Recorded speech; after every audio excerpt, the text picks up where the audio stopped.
అందరికీ నా హృదయపూర్వక వందనాలండి. దేవుని వాక్యంలో నుండి మత్తయి సువార్త 28వ అధ్యాయం చివరి భాగం మనం చూసినట్లయితే మనకి గ్రేట్ కమిషన్ కనపడుతుంది. సో ఆ గ్రేట్ కమిషన్లో ఏంటంటే రక్షించబడిన ప్రతి వ్యక్తి కూడా మరి ఆత్మలను రక్షించాలి, ఆత్మకార్యాలు జరిగించాలి, మనుషులను దేవుని వైపు ఆకర్షించాలి. సో ఇది జనరల్గా మనం ఏమనుకుంటామంటే సేవకులు చేసే పని అని అనుకుంటాము, సేవకులు చూసుకుంటారు అని. కానీ రక్షించబడిన ప్రతి ఒక్కరి భుజముల మీద దేవుడు ఉంచిన భారం ఏంటి అంటే, బాధ్యత ఏంటి అంటే నశించిపోవచ్చున్న ఆత్మల పట్ల మనము భారము కలిగి జీవించవలసిన వారమై ఉన్నాము. కాబట్టి ఈ విషయాన్ని మరి జూమ్లో అయితే మరి ఎంతో కాలంగా మనము ఆల్మోస్ట్ కరోనా దగ్గర నుంచి జూమ్లో రెగ్యులర్గా జాయిన్ అయ్యే వాళ్ళు చాలామంది ఉన్నారు. మరి ఎంత వాక్యాన్ని వింటున్నటువంటి మన జీవితాలలో మనం ఒకసారి వెనక్కి తిరిగి ప్రశ్నించుకుంటే, పరిశీలన చేసుకుంటే మనము ఆత్మల పట్ల భారాన్ని కలిగి ఉన్నామా లేదా, దేవుని రాజ్యాన్ని కడుతున్నామా లేదా అనే విషయాన్ని మనం జ్ఞాపకం చేసుకోవాలి, పరిశీలన చేసుకోవాలి. ఒకవేళ నో అని వస్తే గనక దాన్ని బట్టి మనం ఆలోచించాల్సింది దేవుని దగ్గరికి మనం వస్తున్నది. నేను నిన్న ఒక మెసేజ్ విన్నాను, పాల్ వాషర్ గారు, జాన్ పైప్ గారు చెప్తా ఉన్నారు. ఆయన ఏమన్నారంటే, ఎవరైనా దేవుని దగ్గరికి వారి వ్యాధి తగ్గించడానికి కొరకు ప్రభా నా వ్యాధి తగ్గించు అని వస్తూ ఉన్నట్లయితే, లేకపోతే నన్ను శారీరక పరిధుల్లో ఆశీర్వదించు అని వస్తూ ఉన్నట్లయితే, లేకపోతే శరీర సంబంధమైన ప్రాఫిట్స్ కొరకు, లాభాల కొరకు దేవుని దగ్గరికి వస్తూ ఉన్నట్లయితే వారు వ్యభిచారులు లేదా విగ్రహారాధికులు అని చెప్పారు. అంటే దేవునిని విడిచి వేరే దేనిని మనం ప్రేమించినా వ్యభిచారులము, దేవుని కంటే దేన్ని ఎక్కువ ప్రేమించినా, అంటే సృష్టికర్తను తప్ప సృష్టిలో ఉన్నది దేనిని మనము పూజించిన అది విగ్రహారాధన అవుతుంది. కాబట్టి మీరు ఒకసారి ఆలోచించండి, మనము దేవుని దగ్గరికి ఎందుకు వస్తున్నాము? శరీర సంబంధమైన లాభాల కొరకు వస్తున్నామా?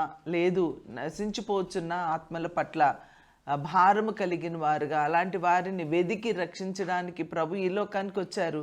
ఆయన బిడ్డలుగా మనం ఉన్న తర్వాత మనం చేయాల్సింది ఏంటి అంటే, రక్షించబడిన మనం కూడా నశించిపోతున్న ఆత్మలను వెదకి రక్షించాలి. సో మన ఇంట్లోనే, మన గృహాలలోనే మనకే ఆ పరిస్థితులు కనిపించకపోతే, మన ఇంట్లోనే రక్షణ పొందని వారు ఉన్నా కానీ మనం మాత్రం పరుగులెత్తుకుంటూ లోకాన్ని సంపాదించుకుంటున్నామంటే మరి మనమే ఆలోచించుకోవాలి, స్వపరీక్ష చేసుకోవాలి. మనం ఎవరం దేవుని బిడలగా ఉన్నామా, వ్యభిచారులుగా ఉన్నామా, విగ్రహారాధికులుగా ఉన్నామా అనే విషయాన్ని మనమే స్వపరిశీలన చేసుకోవాలి. సో అలాంటి ఆ సిచ్యువేషన్ మనకి లేకపోతే ఎలాగండి? దయచేసి ఈ విషయాన్ని మనం ఆలోచన చేసుకోకపోతే, ఇన్ని సంవత్సరాలు రక్షించబడ్డాము అని చెప్పుకోవడానికి మనం ఏం చేయాలంటే సిగ్గుపడాలి.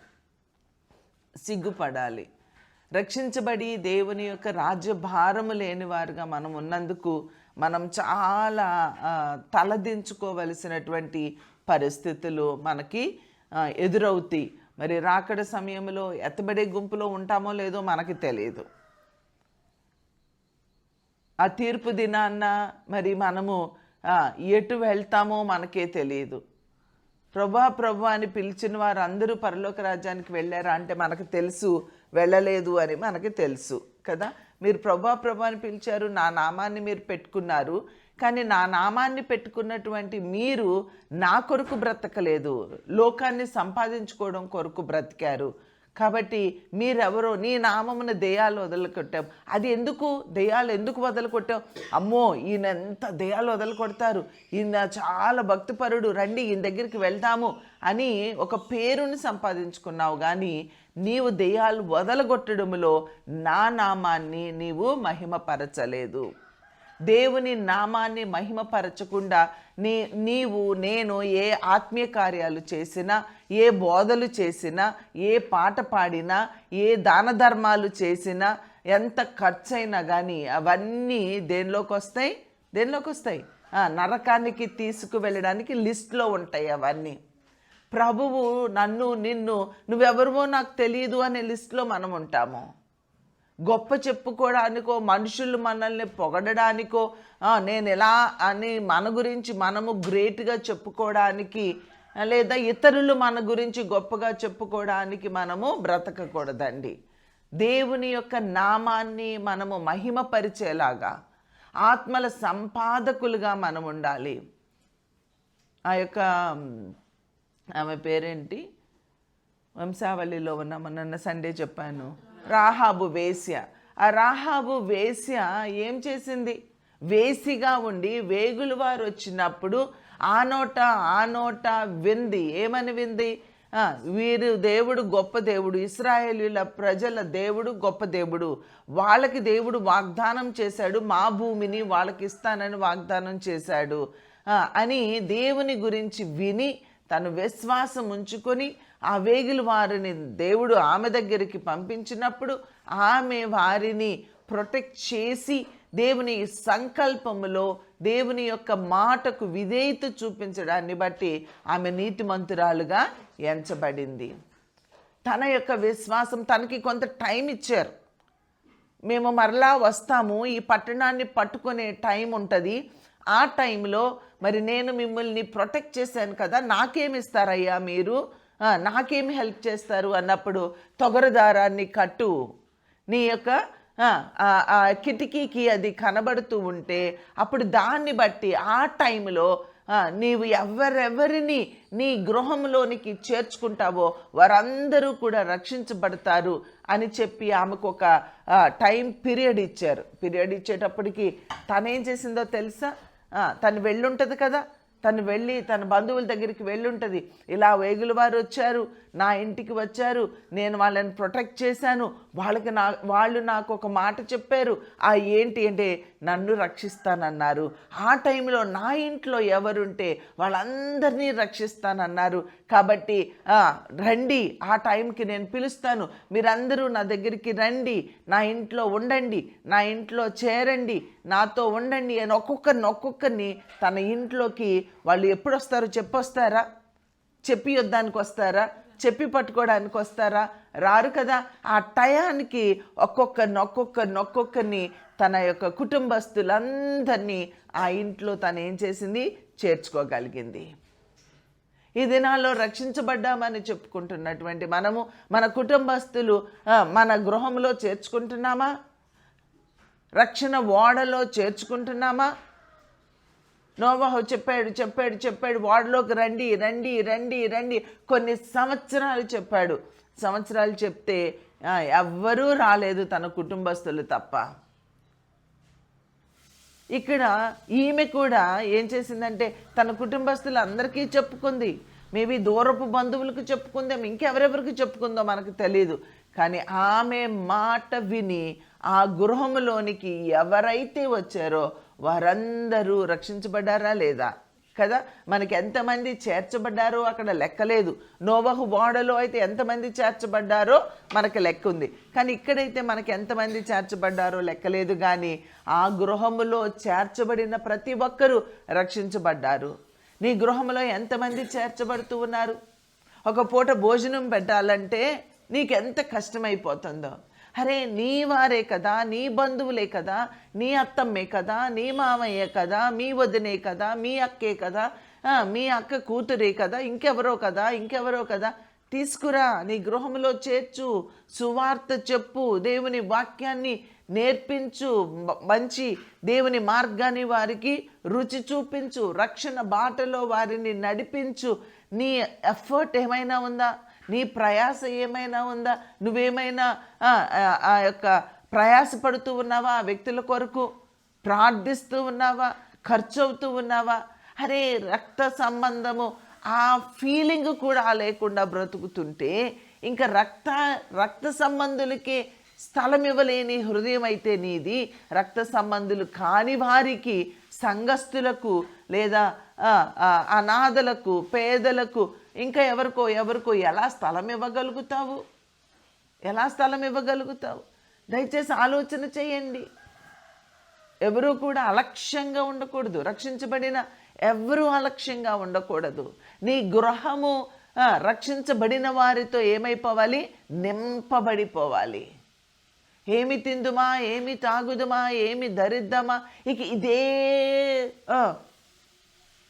ప్రయాసతో ఉంటే, అందుకేనా దేవుడు నిన్ను ముందుగా రక్షించింది? అందుకే దేవుడు మనల్ని ముందుగా రక్షించారా? అందుకే ఇంత విలువైనటువంటి సహవాసములోనికి జీవించి బోధించే భూషణం గారు దగ్గర నుంచి మనం చూస్తూ ఉంటే, జీవించి బోధించే సేవకులు మన సహవాసంలో ఎంతమంది ఉన్నారు? ఏది వద్దనుకొని అడుగులు ముందుకు వేసేవారు ఉన్నారు. కాబట్టి అలాగ జీవించవలసినటువంటి మనము కాల పరిధులలో, మీరు కూడా ఆలోచించండి, రక్షించబడిన మొదటి దినాలలో ఉన్న ఆ యొక్క సంతోషం, సమాధానం, ఆనందం, దేవుని పట్ల ప్రేమ, అలానే దేవుని కొరకైనటువంటి తృష్ణ, ఆత్మల కొరకైన భారము, అలాంటి ఆ దినాలలో ఉన్నట్లుగా ఈ దినాలలో ఉన్నాయా? తగ్గినయా? పెరిగినయా? అలానే ఉండాలా? తగ్గాలా? పెరగాల? ఒకసారి పరిశీలన చేసుకోండి. నీ గ్రాఫ్ ఎలా ఉంది? నీ గ్రాఫ్ ఎలా ఉంది? నీ గ్రాఫ్ ఎలా ఉండాలంటే ఇక్కడి నుంచి ఎలా ఇలా ఇలా పెరుగుతూ పెరుగుతూ పెరుగుతూ పెరుగుతూ పెరుగుతూ పోవాలి. మన భక్తి గ్రాఫ్ ఎలా ఉంటుంది అంటే, ఎలా ఉంటుంది? పైకి వెళ్తుంది, కిందకు వస్తుంది. ఎంత పైకి వెళ్ళింది అంతకంత కిందకి వస్తావు. పైకి కిందకి, పైకి కిందకి, పైకి కిందకి వచ్చి చివరికి ఇలాగా ఒక లైన్ వస్తుంది. అంటే ఒక లైన్ వచ్చిందంటే దాని అర్థం ఏంటి? You are dead, you are no more. అలాంటి భక్తి మనం చేయడం వల్ల ప్రయోజనం ఏముంటుందండి? ఆలోచించండి. పడి లేచి పడి లేచి పడి లేచి పడి లేచి అలా ఒక లైన్ వచ్చేసి భక్తి చేస్తుంట, ఇక దానివల్ల అర్థం లేదు. నేను ఎప్పుడు చెప్తూ ఉంటా, ఒక మొక్కని ఒక భూమిలో వేసి తీసి వేసి తీసి వేసి తీసి ఇక్కడ పాతేసాము, ఇక్కడ బాగాలేదని తీసి ఇంకో చోట వేసాము, అక్కడ తీసాము ఇంకో చోట వేసాము, మళ్ళీ అక్కడ తీసాము ఇంకో చోట వేసాము. అది ఎప్పుడు కాయలు కాస్తుంది?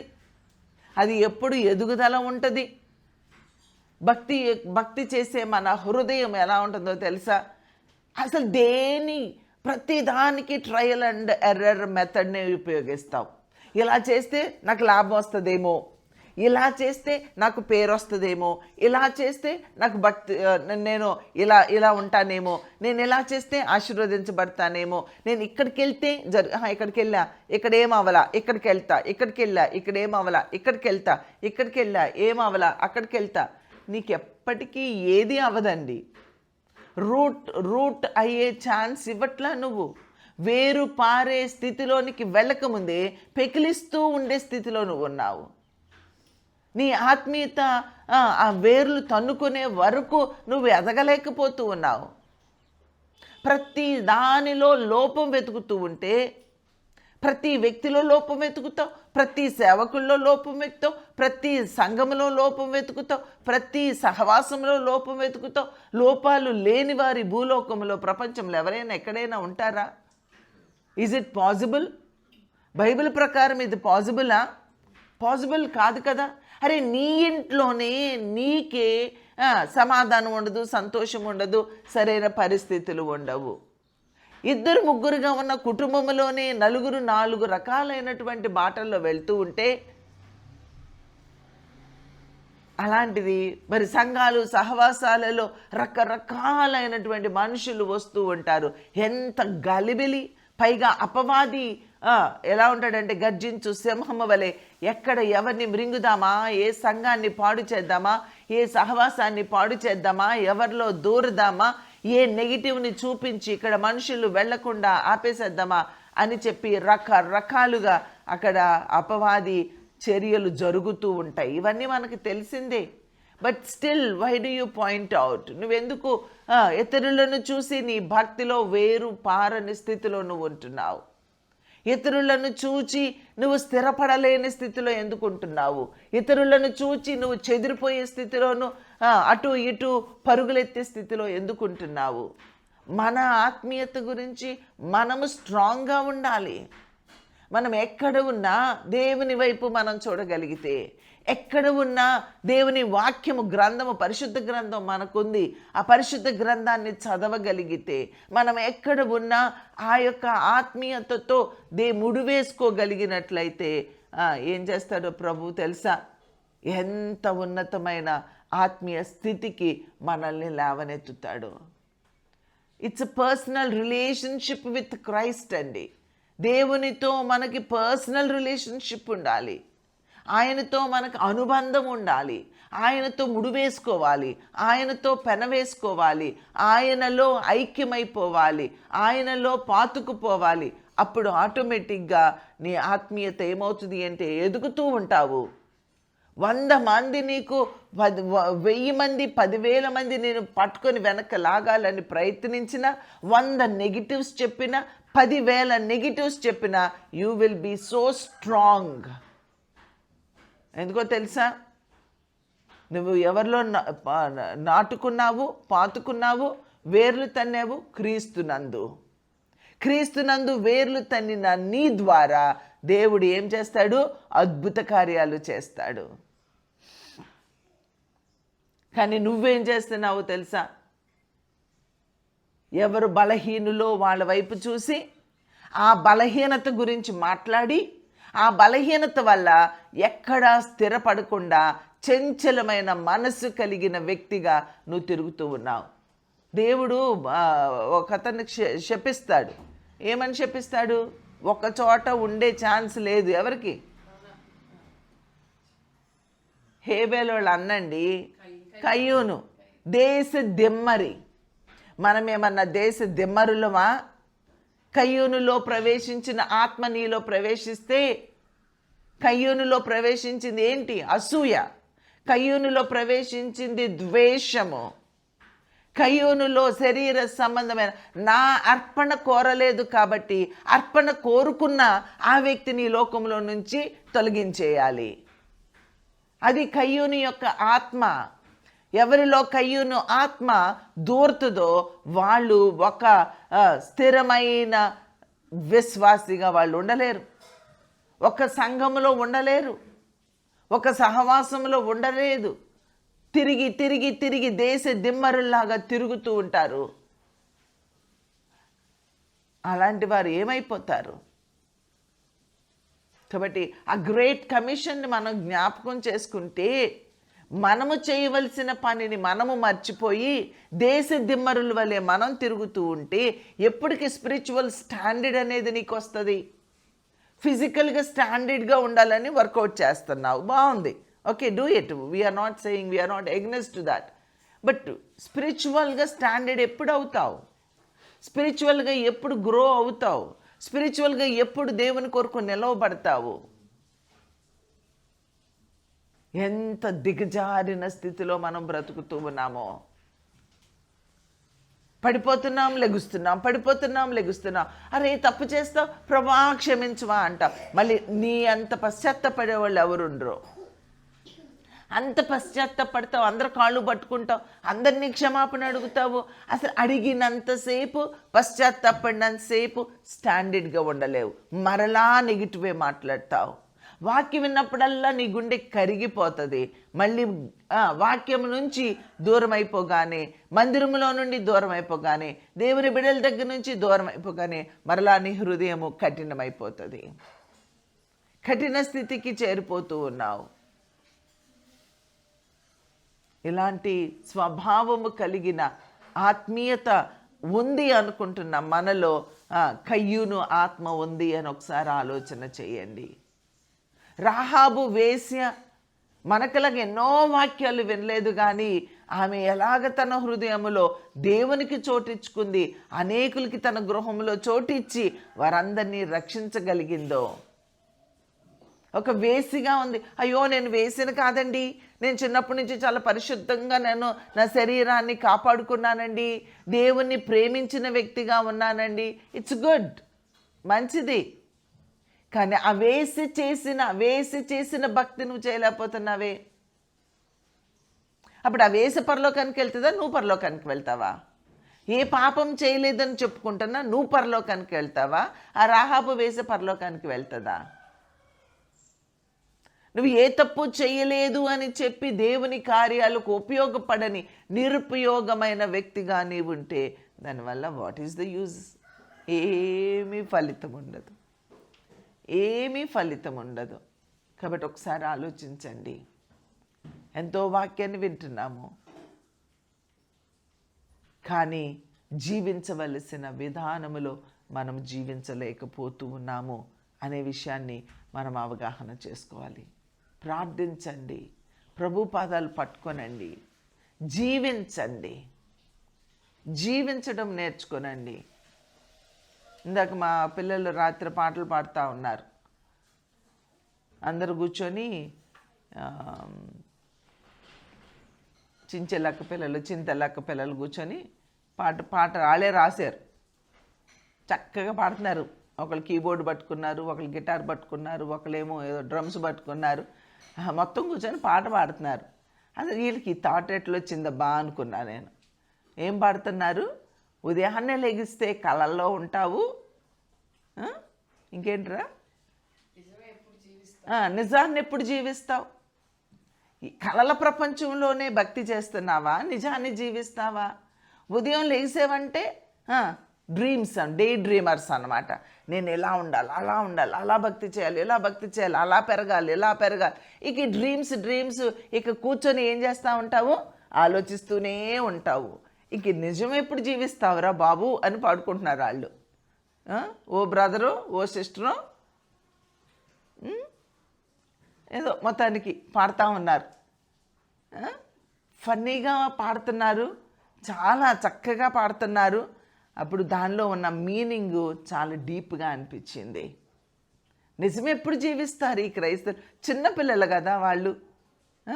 4వ తరగతి చదివే జోయలు, 7వ తరగతి చదివే ఐరీను, 10th చదివే నోయలు, వీళ్ళు ఏదో డిగ్రీ, ఇంటర్మీడియట్ డిగ్రీయో చదువుతున్న, ఇంజనీరింగ్ చదువుతున్న డౌటీ, వీళ్ళందరూ పాడుకుంటున్నారు. ఏంటి అంటే నిజం ఎప్పుడు జీవిస్తారు? కలలు కంటున్నాము, నిజం ఎప్పుడు జీవిస్తారు? నిజము జీవించలేని క్రైస్తవులుగా బ్రతుకుతున్నామే.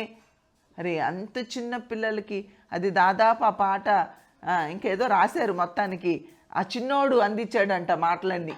ఎవరు? జోబాబు అందించాడంట మాటలన్నీ నోయల్కి, డౌటీకి. చూడండి ఎంత చిన్న పిల్లోడు, 4వ తరగతి చదివే పిల్లోడు గమనిస్తూ ఉన్నాడు, ఆలోచిస్తూ ఉన్నాడు. అరే నిజం ఎప్పుడు జీవిస్తారా బాబు మీరు అని పాడుతూ ఉన్నాడు. నిజమే కదా, నిజం ఎప్పుడు జీవిస్తున్నాము? కళలో భక్తి చేసేస్తాము, కళలో గొప్పోళ్ళమైపోతాము, ఆలోచనలో గొప్పోళ్ళమైపోతాము, మన ప్లాన్స్లో గొప్పోళ్ళమైపోతాము, లేకపోతే ఏంటేంటో ఇలా చేయాలి, అలా చేయాలి, అలా చేయాలి, గొప్పోళ్ళమైపోతాము. ఎక్కడో ఊహించుకుంటాం మనల్ని. ఎక్కడున్నామంటే ఇక్కడే ఉన్నాం, అదే గుడిసెలో ఉంటాం, అదే చిన్న డాబాలో ఉంటావు, అదే చిన్న ఇంట్లో ఉంటావు, అక్కడే ఉంటావు. ఎక్కడా నీ అభివృద్ధి, శారీరకమైన అభివృద్ధి దొరకదు, ఆత్మీయమైన అభివృద్ధి దొరకదు. నువ్వు రక్షించబడలేవు, నీ బుద్ధి మార్చుకోలేవు. అలానే ఇతరుల బుద్ధి మార్చే అంత గొప్పతనం నీ బుద్ధి మార్చని నీకు, ఆ పునరుద్ధరణ శక్తిని నువ్వు అనుభవించలేని నీవు ఇతరులకు పునరుద్ధరణ శక్తిని ఎక్కడి నుంచి ఇస్తావు? నీకు నీ పాపం మీద అంతరంగంలో నీకు జయము లేని నీవు ఇతరులకు అంతరంగంలో జయాన్ని సంపాదించుకోండి అని ఏమి బోధిస్తావు? జీవించలేని నీవు ఇతరులకి ఏమని చెప్తావు? నీ బ్రతుకును ఒక పత్రికగా, నీ బ్రతుకుని ఒక క్రీస్తుగా, నీ బ్రతుకుని వాక్య రూపంలో చూపించలేని నీవు ఇక ఇతరులకు వాక్యాన్ని ఏమి చూపించగలుగుతావు?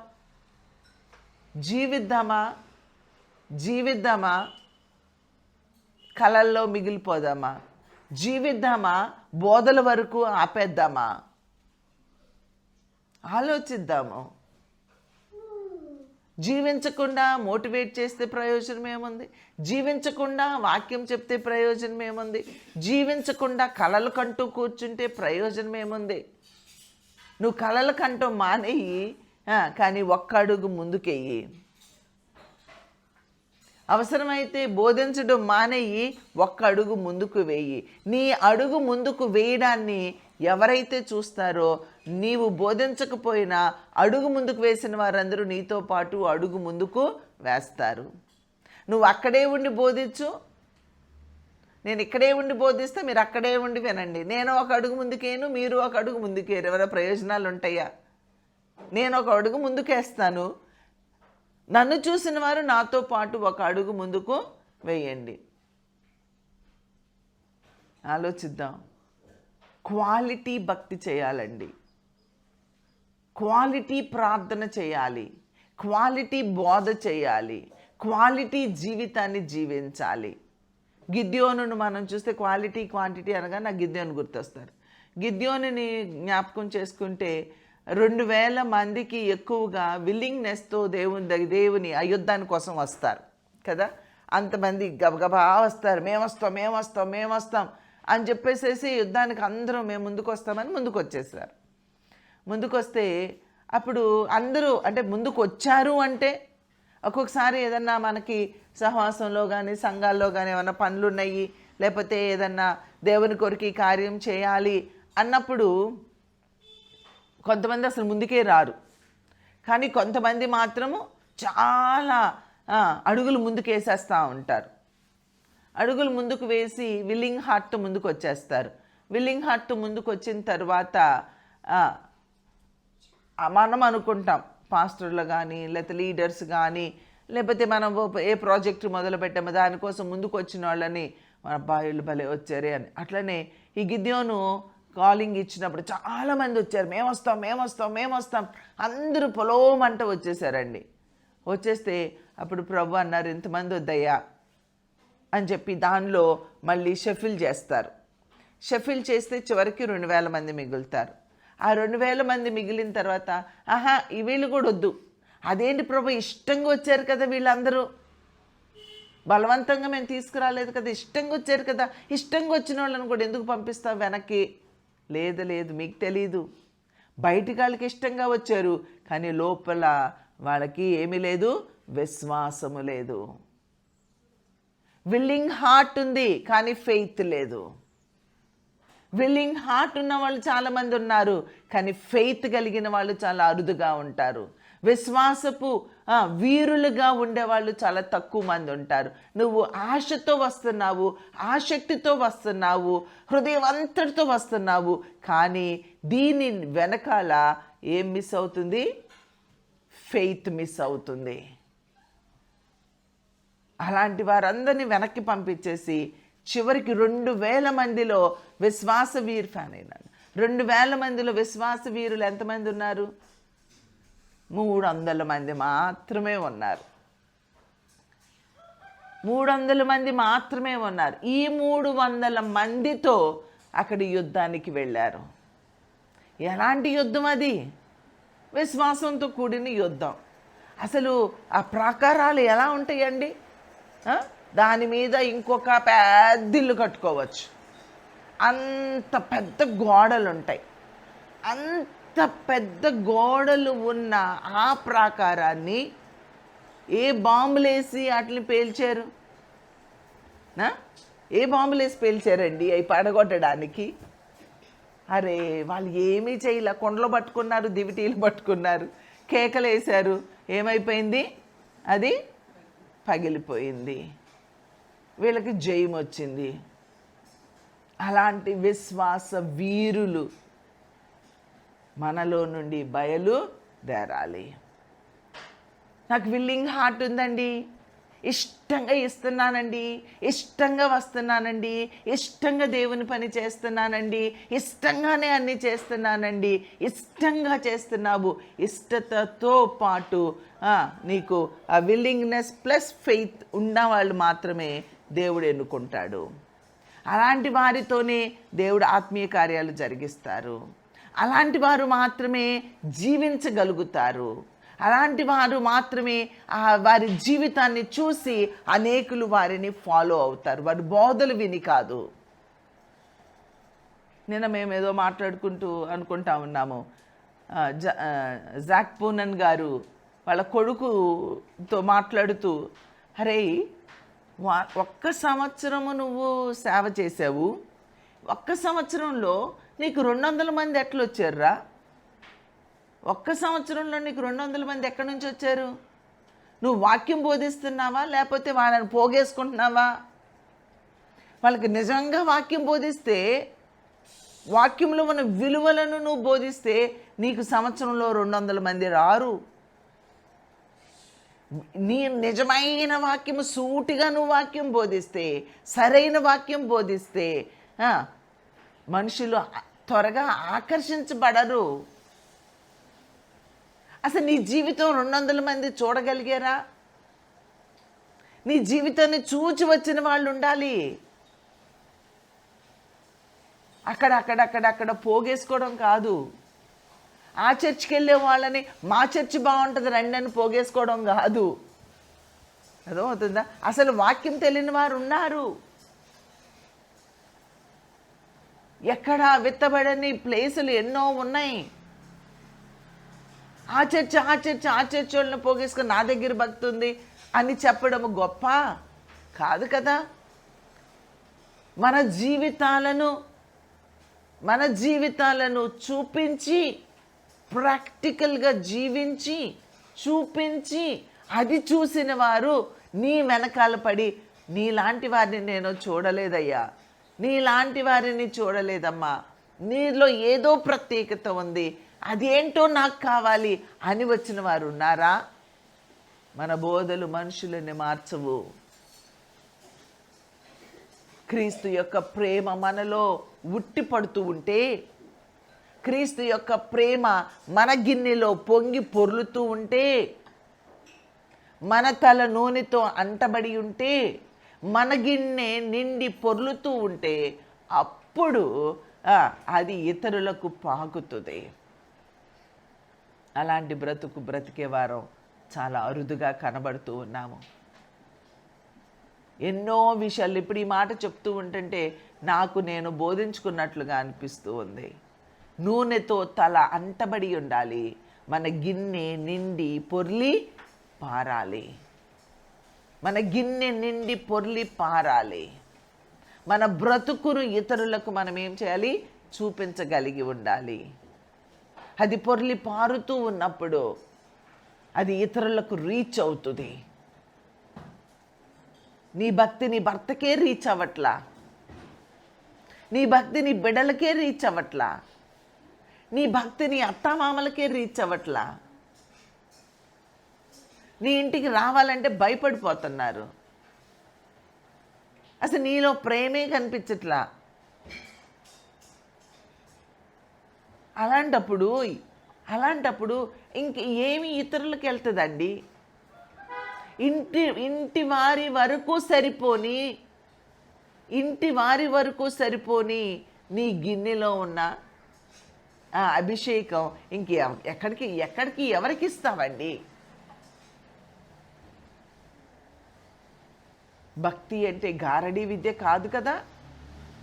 మాయ మాటలు చెప్పి మనుషుల్ని మభ్య పెట్టడం కాదు కదా భక్తి అంటే.